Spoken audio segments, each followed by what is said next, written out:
오늘부터는 조금 어려운 것을 다루어 보려고 합니다.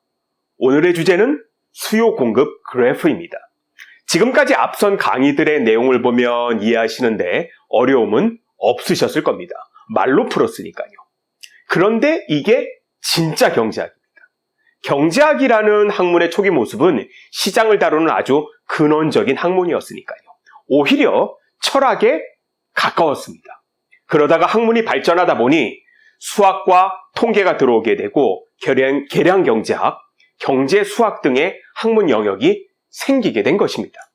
자, 어쨌든 제가 드리고 싶은 이야기는 어떤 결론에 이르기 위한 증명 과정이 복잡할 수도 있고 단순할 수도 있지만 경제학에서 제일 중요한 것은 경제학적 사고와 경제적 직관입니다. 학교와 외부에서 경제학을 가르치는 제가 가장 중요하게 생각하는 것도 바로 이 경제학적 사고와 경제적 직관의 영역입니다. 그런데 오늘부터는 이 직관이 더 중요하고 필요한 파트를 다루려는 것입니다. 앞서 말씀드린 경제학 그래프들입니다. 사실 경제학에서 그래프를 쓰는 것은 이 경제적 직관을 보다 더 명확하게 전달하기 위해서입니다. 지금까지 공부한 것들을 그래프라는 매개를 통해서 이해한다면 보다 더 명확하게 경제 현상을 이해하시는데 도움을 받으실 것입니다. 여러분, 저희는 지난 7강에서 미시와 거시의 구분에 대해서 다루었습니다. 그리고 그 이전 강좌에서 미시와 거시를 아우르는 경제 10대 원칙도 말씀드렸습니다. 경제학은 주로 무엇을 다루죠? 주제는 시장을 다루는 것입니다. 그 시장 안에서 소비자와 생산자가 각자 합리적인 선택을 통해 생산과 소비를 하는 것도 다루었습니다. 그리고 이런 시장이 제대로 작동하도록 정부의 개입도 이미 앞 강좌에서 말씀을 드렸습니다. 그런데 앞에서 말씀드렸죠. 경제학을 바라보는 핵심 키워드는 직관이고 이 직관을 가장 잘 표현하는 것이 그래프라는 것을요. 그런데 왜 우리는 이 그래프를 싫어하죠? 왜죠? 바로 수학 때문입니다. 이 그래프를 만들 때 경제학에서는 경제 수학이라는 것을 가지고 계산을 해서 정확한 그래프를 만들어내죠. 근데 사실 경제 수학, 저도 대학 강의에서 종종 경제 수학을 가르칩니다만 가르칠 때마다 너무 과정에 몰입되지 않으려고 주의를 합니다. 왜냐하면 진짜 중요한 것은 수식보다 나중에 이런 경제적 직관과 연관되어 있다는 사실이거든요. 늘 학생들에게 이 점을 상기시킵니다.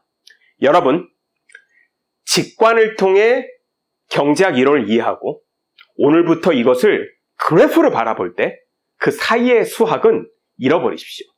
물론 고급 경제학이나 계량 경제학으로 가면 수학이 어려워지는 것은 사실입니다만 경제학에서 사실 수학이 차지하는 비율은 극히 적습니다. 더욱이 지금 이곳에서 저와 함께 경제학을 공부하는 여러분들 대부분은 실용적 경제학을 공부하고 싶으신 거잖아요. 직관이 중요합니다. 자, 들어가 보겠습니다. 자, 여기 그래프가 있습니다. 앞으로 저와 공부하실 때 이런 경제학 스킬을 좀 알아두셨으면 좋겠습니다. 첫째, 여기 가로축을 X, 세로축을 Y라고 합니다.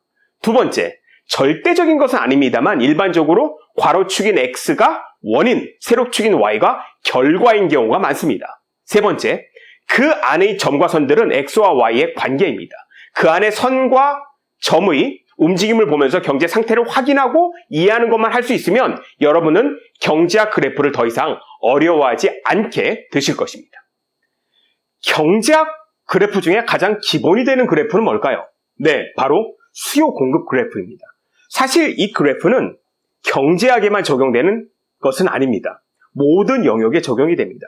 제 강의의 제목이 복싱 경제학이죠. 복싱은 그래프로 구현이 될까요? 당연히 많은 부분들이 그래프로 구현이 됩니다. Y축에 결과가 될 win이라고 쓰고 이기는 횟수를 써놓습니다. X축에는 매일매일의 연습 시간, 이건 원인이 되겠네요. X축의 연습 시간이 늘면 이기는 횟수가 커지겠죠. 이런 그래프가 만들어질 겁니다. 이 그래프를 보니까 복싱의 승리 요인과 결과가 직관적으로 느껴지지 않으세요? 자, 이번에는 수요 공급을 그려볼까요? 이렇게 그래프 축을 만들고 Y축의 가격을 X축의 수요량을 적어보죠. 이러면 가격이 높을 때 사람들은 조금 사겠고 가격이 싸지면 필요한 만큼 점점 수요량이 커지는 거죠.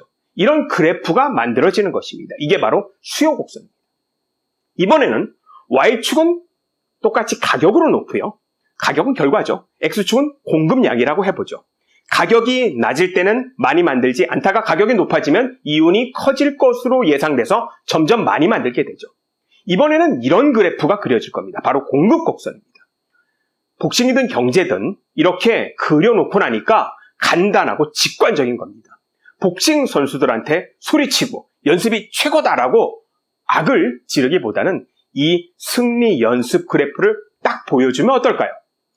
수요 곡선과 공급 곡선에서 수요량과 공급량이 만나는 곳, 이것을 뭐라고 부를 수 있죠? 네, 이것이 바로 균형 수량입니다. 공급이든 수요든 그 양을 나타내는 것이니까요. 이렇게 하면 이 두 그래프를 하나의 그래프로 표현할 수 있습니다. 이것이 바로 수요 공급 곡선입니다. 그리고 이 만나는 점에서 수량과 가격이 결정되는 겁니다. 당연하겠죠? 무작정 많이 살 수도 없고요. 무작정 많이 만들 수도 없습니다. 항상 서로가 만나는 점이 나타납니다. 세상의 이치도 똑같습니다. 복싱도 그렇죠. 아니, 사람 몸이 기계가 아닌데 적정한 운동량이 당연히 존재합니다. 무작정 연습을 많이 한다고 되는 것은 아니죠. 자, 오늘은 그래프를 시작하는 시간이라 깊이 들어가지는 않습니다만 수요 공급 곡선에서 가장 중요한 이야기를 꼭 드리고 싶습니다.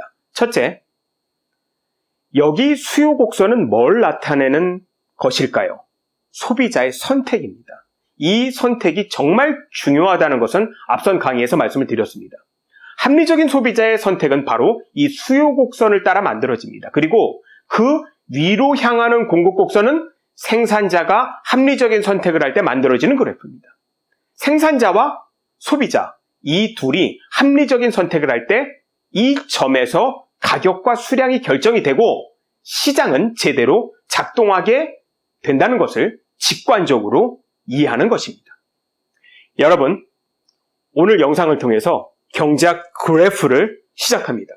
오늘 영상을 보시기 전에는 여러분들이 경제학에 등장하는 그래프와 함께 나오는 용어, QD, QSP 이런 것들을 보면서 거부감이 드셨을 수도 있으실 겁니다. QD요? 그거 그냥 수요량입니다. Quantity Demanded를 약어로 표시한 것에 불과합니다.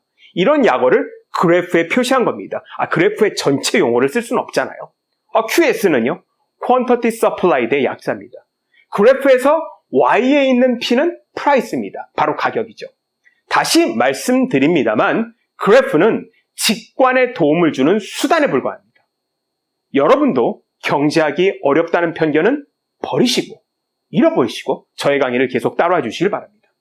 다음 편에는 우크라이나 러시아 전쟁으로 촉발된 최근 글로벌 인플레이션과 관련된 스태그플레이션을 그래프로 설명해 보도록 하겠습니다. 물론 복싱도 연결됩니다. 오늘은 여기까지 하겠습니다. 감사합니다.